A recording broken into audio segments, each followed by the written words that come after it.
نحمده ونصلي على رسوله الكريم اما بعد اعوذ باللہ من الشیطان الرجیم بسم اللہ الرحمن الرحیم فقطع دابر القوم الذین ظلموا والحمد للہ رب العالمین۔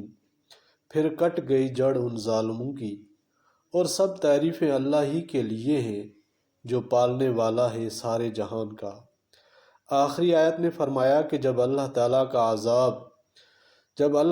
کا عذاب عام آیا تو ظالموں کی نسل تک قطع کر دی گئی، اور اس کے آخر میں فرمایا الحمدللہ رب العالمین، جس میں اشارہ کیا گیا کہ مجرموں اور ظالموں پر جب کوئی عذاب و مصیبت آئے تو پورے عالم کے لیے ایک نعمت ہے جس پر لوگوں کو اللہ تعالیٰ کا شکر ادا کرنا چاہیے۔ اللہ تعالیٰ سمجھنے کی توفیق عطا فرمائے، آمین یا رب العالمین۔